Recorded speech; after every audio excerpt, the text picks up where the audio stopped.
Talk about Blac Chyna. Now, the last time I spoke about her on this channel, I was talking about how Toni went on live and was basically accusing her of being jealous of Nicki Minaj. And she showed a text message that seemingly was coming from Blac Chyna, and it said that Nicki Minaj was going to be the end of Tokyo.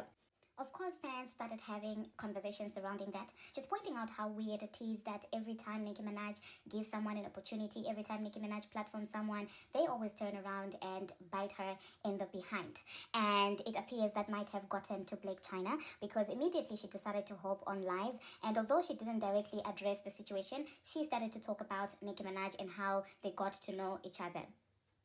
Now, first of all, I have to say that I do commend her because at a time like this, a lot of people really are hiding behind what Nicki Minaj has chosen in as far as her political affiliations to basically use that as an excuse to turn around and snake her.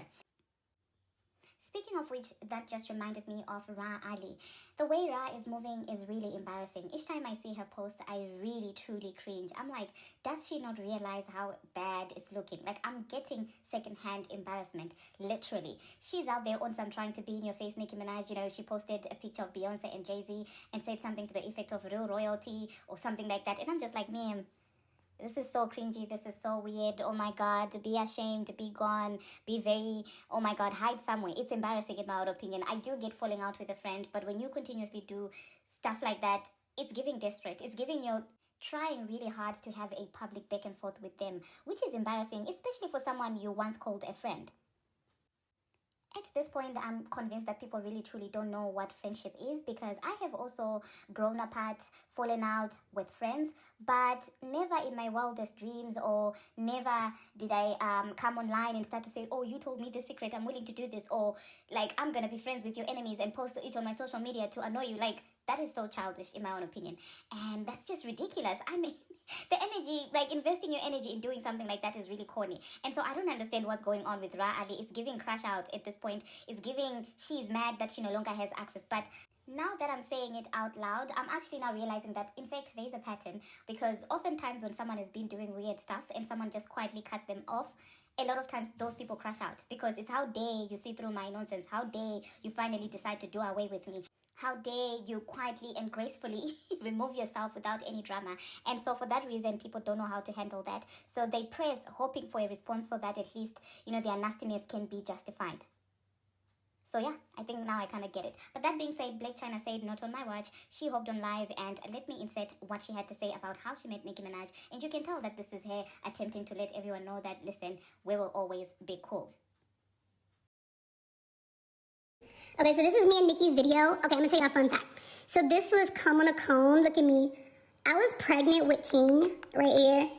I was pregnant with Kingy, and he was like, "Don't show her belly date. We don't want people to know that she's pregnant or whatever." So we shot it from here up. I was supposed to be in Bees in the Trap too, but when Bees in the Trap had came out, I just got pregnant with King, and Tiger was like, like, we're having a baby. You're gonna relax and just chill, and I'm like, okay. I listen, I be relaxed. This was Rake It Up video. I tell all my hoes, rake it up, break it down. That was that. Let's see. Oh, here's some selfies from that day. So cute. Young child, look at Nicki. She's so pretty. A pretty lady. Such a pretty lady. What else? Oh, this was just a selfie that we had took. I have some more too. I'm just literally glowing on the internet, but look.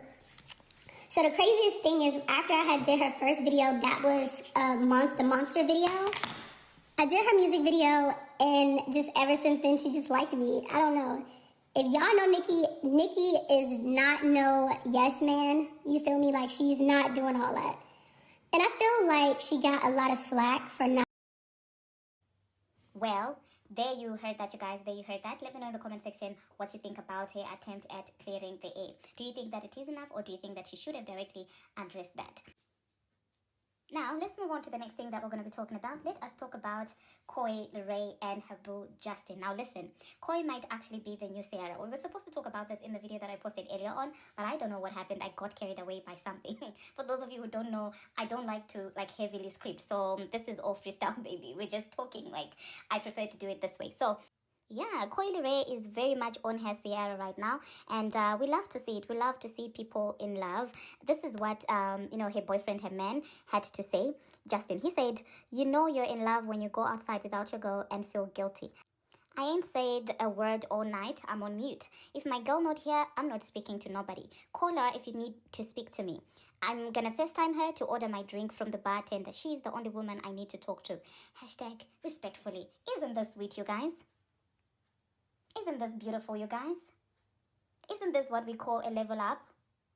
Let me know in the comment section, you guys, what you think about this. Do you think that this is probably it for Coily Ray? He does appear to be a respectful man, but then again, we only see what they decide to share with us. So, do you guys actually have his dating history or whatever? What type of a person is he? Besides the memes and stuff like that, what else does he do? Let me know in the comment section, you guys. I pray for the same type of love for all of these other female rap girlies that are out there being with men that won't publicly claim them. Speaking of female rappers and baby bumps and relationships, let us talk about lottery ticket. She recently had her baby shower and it appears they had a lot of fun. Obviously, this is a period where she has to celebrate and enjoy her pregnancy because after all has been said and done, children are a blessing, okay? That being said, that has brought about another conversation. And when it comes to lottery ticket, her relationship and everything that pertains to 21 Savage, people are always going to be extremely critical. Now, they are saying that 21 did not show up for the baby shower, and some women are calling him out why he would miss such an important opportunity and all of these things. And before I give my opinion, I also feel like it's important for me to point out that they didn't live stream the baby shower. So people are just gathering that he wasn't there because of the clips that are circulating on the internet. And as far as I know, maybe in the clips he wasn't there, but maybe they intentionally excluded any clips with him for the sake of the papers, allegedly. But that being said, I do hope at some point he will get to publicly claim Lato, because it's not fun that now she's the one who's walking around like a clown and everyone clowning her through her pregnancy, and meanwhile he's out there hiding in his hoodie. It's not fair that that's happening. But then it seems like Lottery Ticket loves it, and if she likes it, we also absolutely love it. Speaking of Lottery Ticket, I saw a picture of her and Monica, and people were kind of like, Monica is everywhere. She's very much giving Ciara. And personally, people like Monica and Ciara, please, far away from me. I like people who are everywhere like that. I'm sorry, it's hard for me to trust. And I know that some of you are going to fight with me in the comment section talking about, oh, you're not polite. You don't know how to be friends with everyone. No. No. Because I live by the words, a friend to everyone is a friend to none. Okay, that's just what I live by. At some point, you've got to have your actual circle. At some point, it's okay to just say hi, but to be touching everyone's baby bump from up to up, in my own opinion, that's just questionable. And I personally don't want that energy around me. No.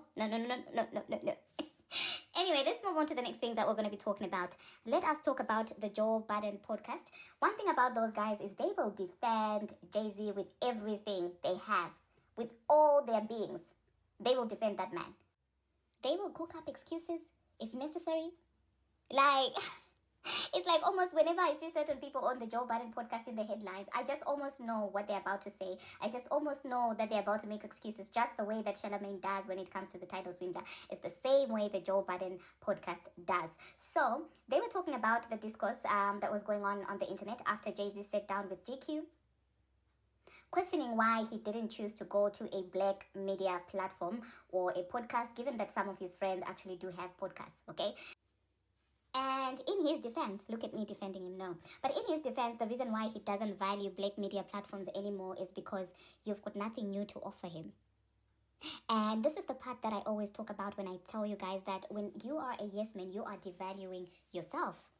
Jay-Z doesn't need to appease you guys with interviews anymore, because he has realized that no matter what, you guys will always be kissing his behind. So why should he bother? And that's the thing that people don't seem to understand. The more you become a yes man, the more you lose value in the sight of that man, of that person. And so there is no need for Jay-Z to sit down with Elliot or any of those guys, because already he knows he's got them under control. So now he needs to go somewhere else to convince others, because he knows that you guys' audience is already fed a narrative that defends him. So there is no need really. There is no more value, because you have already sold your opinions to him and he knows it. So why would he sit down and have a conversation with you? But anyway, let's insert what they had to say, because for them they felt like, well, he's got a lot of things coming, and this requires massive publications, not just an interview with his friends and stuff like that. And personally, I just feel like that's BS. He knows exactly what he was doing, and he regards all of you as valueless, because look at you now defending him, even with him giving you crumbs. You're already defending him, so why should he come and sit down with you? Anyway, I will insert what they had to say, and they also did get into the capitalism conversation, which is always very painful to listen to, because the more these guys talk, the more you actually realize that some of them actually don't even know what they're talking about. Because in that entire capitalism conversation, I will let you guys listen for yourself, because it appeared the only person who had a grasp of the basic concept of capitalism versus socialism is Mac Lamont Hill. Everyone else, Joe Biden was nowhere to be found. And everyone else, I don't know. I will insert what they had to say, and let me know, you guys, in the comment section what you think about this discourse. That being said, thank you so much for watching, and thank you very much for making it this far. If you have not already, what are you waiting for? Smash that subscribe button, and do turn on the notification bell so that you will be notified each and every time that I post. Until my next one, see you. And stuff like that. That was probably just a setting that he was trying to choose. When you somebody high up, you could pick what type of interview you want to have. Come on, say that stupid Memphis Bleak shit you said. I didn't say Memphis Bleak, but what happened was what was going on the internet was people saying, like, how would you have your man have a podcast and you do it for GQ when Bleak just started a podcast? But outside of Bleak, the bigger argument from people was there's a lot of independent folk, there's a lot of black folk. If you're championing black entrepreneurship, black self-determination, all this other shit, why would you do the one interview you're going to do in the next 5 years? Why would you do it with GQ and not with somebody from the culture? That was a lot of people's criticism. Damn, Fraser is the culture. I just think he's an employee for GQ. They gave him a cover. They did a photo shoot. It makes sense. Yeah, but the question wasn't so much like, could you do it with why'd you do it with a black reporter? Publication. Yeah, it was. So what he's about to do? The outlet. For platform. For Black Yeah. Beat? He was going to do it for Black Beat? He was going to do it for... You know what I'm But here's the saying? thing, if you're Jay-Z, I mean, I'm not necessarily, I'm not that invested in the argument, but Jay-Z's gonna get 1 million views in a day, no matter where he does it. True. So GQ's not doing Jay-Z a favor. I get why some people go to the big outlets because they need to look. If Jay-Z came here, if Jay-Z went on It doesn't my matter. platform, if Jay-Z went on your platform, whatever, like yours, whatever, like he still would get the same views. Mm-hmm. I don't know about that. Yeah. I don't like that I argument. agree with Mark. I don't Jay-Z like could that go argument. to talk to my next door neighbor. The quotes are going to go viral. I agree with that, But but I it's going think to be a there's big other. difference between 1 million or 2 million views and 300 million If he goes and views. sits with Shannon or us or Nori or something, it's gonna get bigger numbers off rip. Just because the size of that platform already. Boom. So why not do it? I'm not saying he should, but I'm just saying that, why shouldn't he? Because he I can't. think it was a setting. That's me. I think it was just a setting that he was looking for. And we don't come along with photoshops and pictures and Correct. a spread. He had a spread in GQ. And also to hold I like defense, his brand. he sat down with Ellie and B. Dot. He sat down with New York Times. He's done a Breakfast Club Vanity interview. Fair, all of them, He's yeah. literally done almost all of them. So I mean, how at what point can he not just pop it, get his shit off, get his art shit off? Yeah. The moment- I'm not mad at the GQ choice. I'm just telling you that we were just talking about before the show what a lot of the responses to were to the interview. This Yeah, isn't my fight. I I think the I'm not moment down is too big right now. It's anniversaries for 2 projects that are really important to hip hop. I think you have to go sit where it's going to make. already. Bro, you went and says sat with the New GQ York already. Times. Yeah, that's it. That alone is enough for me to say, all right, this moment is here for me to take this type of shit to this platform. There might be another time, like you said, he's done Beat Out of Elliot. He's done the shit where he's giving back. This moment is too big for us to play around with. Us considering him branding another podcast. Yeah, all that criticism about fucking you supposed to be pro culture, but you sit over here. Yeah, I understand it when it come to Kendrick and SZA. Yeah. Those are 2 motherfuckers that you're gonna see on all the white outlets and never see with Jay's black right. people. And I done told them that. I done told all the CD niggas that. That's how I feel about it. Yeah. But Hov, like you said, sat with Everybody. Yeah. But there's a clip you wanted me to respond to? Yeah. I got the clip. I got It's the also clip. value legacy brands too, for better or for worse. Love you guys to show you're the star. Wow. Think you know a nigga. Yeah, I think she knows. Thank you, already. Toni. And this is why you gotta give him a warning talk before you get here. He didn't get there by taking advantage of somebody or by finding some loophole and exploiting that. I disagree. So that's what I'm saying. I And disagree on both if you look back at his story, he pioneered a lot of that stuff, a lot of the decisions and different things that he was doing. They started Rockefeller with drug money, right? Allegedly. That's not taking advantage of people? What being Selling crack to drug addicts in your own community isn't taking advantage of getting... It was the 80s. Hold up. What you could deem as taking advantage of somebody else may look at as survival. So You survive by taking advantage of people. They're not how are you mutually exclusive. by supply and demand? Yes, if you supply... If you, But that's not what yes, that's. yes, literally, yes. I think that's a That's way not what big- made you But y'all made like That's 10 not arguments. what made a billionaire though. That's what I'm saying though. That's No, but so y'all made like 10 arguments. Let me respond to a couple of them. Listen to this. I'm Okay. gonna break and simplify it.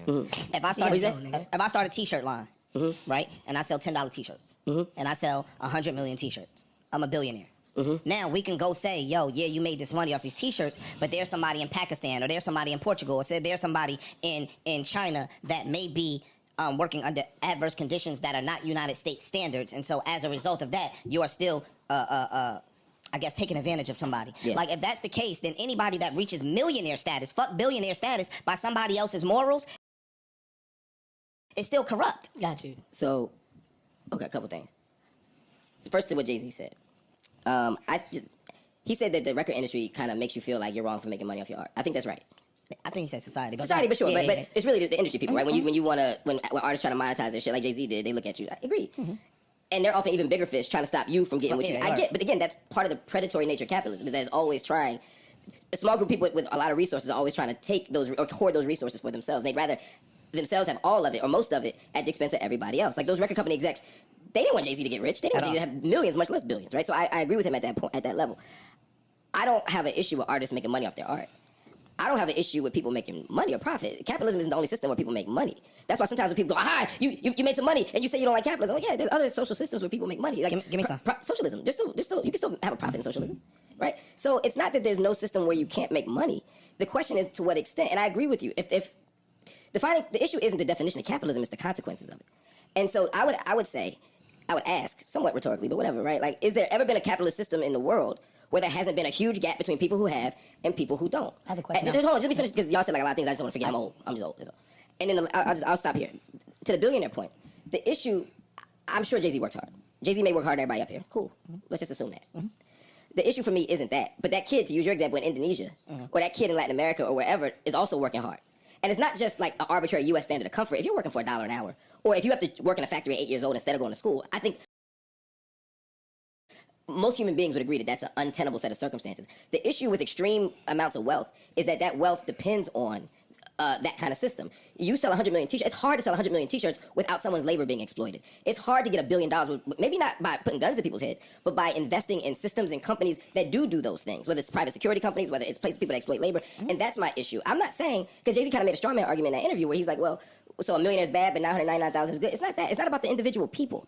It's about the system. That's my. The system itself doesn't allow for But if something you're out theoretically speaking, then they are equivalent. If you are speaking from just theory, the dollar amounts don't matter. Somebody getting, if you own a company, and to your socialism point too, I disagree, but because the government is getting rich in socialism, the government is the It's private wealth, though, and you can buy and sell things. I think you're thinking of communism more. Maybe I think you're thinking of communism. No, I'm talking about socialism. We just Googled it, but capitalism is private ownership, right? Cool, whatever the case may be. But again, you own Uncle Bobby's. Let's say Uncle Bobby's franchised and had 50 Uncle Bobby's around. Now it's relative that Mark is making this certain amount of money, but somebody that's selling the books in Uncle Bobby's is quote unquote being exploited. Maybe. Now that exploitation is relative because that person that works at Uncle Bobby's might be happy as fuck making $25 an hour working at Uncle Bobby's. Right. But somebody else can come and look at him and say, Mark is only paying you $25 an hour? That's bullshit. The same way somebody in China or Indonesia can